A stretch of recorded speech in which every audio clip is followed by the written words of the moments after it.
Hi, I'm Tim Queen from Cargo Safety Department. We just want to go over a few things with you right quick, talking about the new hours of service. Two main rules that apply to us, the 30-minute break and the new split sleeper break. I'm going to talk just a few minutes about the 30-minute break. Hopefully everyone has went online. We've made this available to everyone with on the Drive CT and My CT app. So this is readily available to you. Go in and look at it. But the main thing about the 30-minute break is you can only drive 8 hours without taking a break. No longer does your clock start as soon as you go on duty. It only starts whenever, or the countdown for the 30-minute break only starts when you start driving. So stop before that 8 hours of driving, take a 30-minute break. Now, the great thing is it no longer has to be off duty.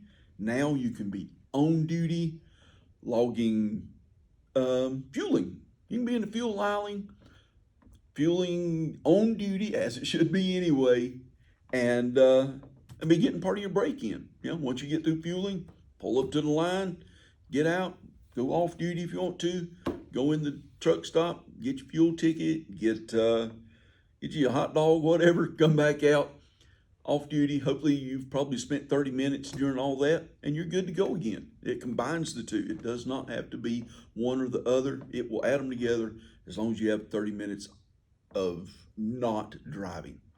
That pretty well covers that part. Thank you. Hi everybody, this is Leah Brown in the Safety Department with Cargo. I want to go over a little bit about the sleeper berth provision changes that came into effect on September 29th. Used to, you could only do an 8 and a 2 split.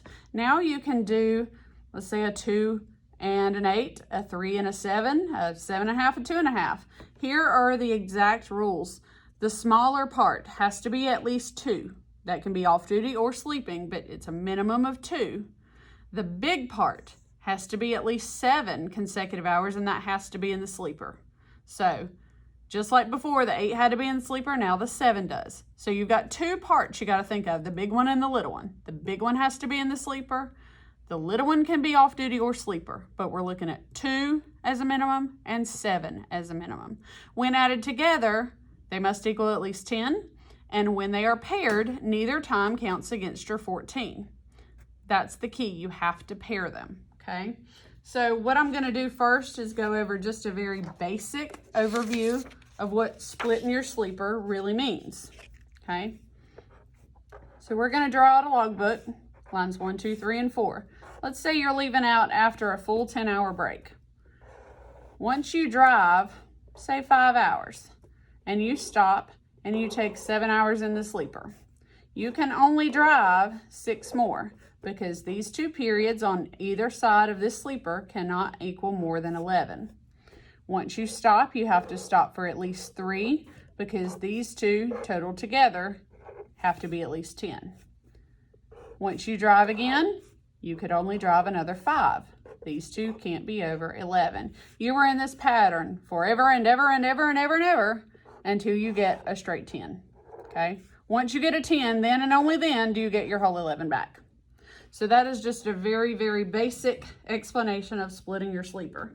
Now, what I am going to show you are some examples that have happened recently, okay? So this is after a full 10-hour break. We're starting out at 5:30 in the morning. So if we started at 5:30, our 14 is going to be up at 7:30 in the evening. And you can see that we're still driving right here at 7:30. And the reason is, once this driver stopped and took this off-duty break, they clicked the little box that said Will Pair SB. That is a new feature. Once you say Will Pair SB, this period, because it's at least 2 hours, is going to be excluded from the 14-hour clock. What you have to remember is when you click that box that says Will Pair SB, you have to pair it. A pair means 2, so you need the second part.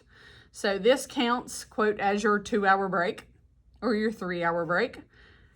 Now we have to stop for at least 7 to get our time in the sleeper. So even though we've gone over our 14 right here, just counting by the day, this is excluded from the 14 because we're using will pair SB. Now we actually went into the sleeper and we got us a 10-hour break, okay? That 10, even though it's more than 7, it's more than what we needed, it counts as that 7-hour sleeper birth break. So I have 2 periods. I have my 2 and I have my 7 or my 8. Even though it's more than 10, that counts. I've had my break and we're good to go. Because I paired them, they work together. Now, in this next example, this is a driver coming in on a Friday evening coming home. They started their day at 6 a.m. So at 8 p.m., our 14-hour day is over. They had to stop here and take a little break for some reason. Maybe they got tired and took a nap. They're sitting at a customer. They clicked will pair SB. But when they drove in and got to the yard, here's Claremont, we're home. They went off duty to take their 34-hour break. This driving time from 8 o'clock to 9 o'clock is now in violation of the 14-hour rule because we did not pair it. We have our small off-duty break, but we do not have a sleeper birth break to pair it with. So, what you have to remember when you're coming in, a lot of times this is going to happen on a Friday or Saturday or whenever you're coming home. If you take a break in the middle of the day and you click that box that says will pair SB, you need to pair it with the second part. You need to go into the sleeper. Had this driver gone into the sleeper berth, had we gone into the sleeper berth and got us a 7-hour break and then gone off duty for the rest of our 34, we would not have had a violation because I had something to pair it with. I had the small part, I had the sleeper part, we had at least 10, we're good to go.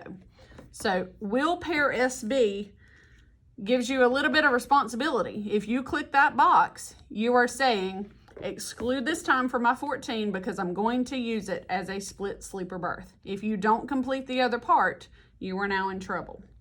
So the other option would be don't click will pair SB and do this just like it always was and let your 14-hour clock run out. Start it at 6, be done at 8. If you don't click the box, you don't have a problem and it counts just like it always did. So if you click that box, you have to actually do the pair. Here's another example. But this example, the driver after a 10-hour break, they're also coming in for their 34. But they took their 7-hour sleeper berth break on the road instead of the small 2-hour portion. They took the 7. So now when they get here and go off duty for their 34, that's fine because this off duty is at least 2. I've got at least 7 in the sleeper. I have at least 10. You're good to go. So it depends if you're going to be able to get at least 7 in the sleeper if you're going to take a break in the middle of the day. The biggest thing to remember, if you click the box that says will pair SB, you have to pair it. Pairing or splitting your sleeper involves 2 periods.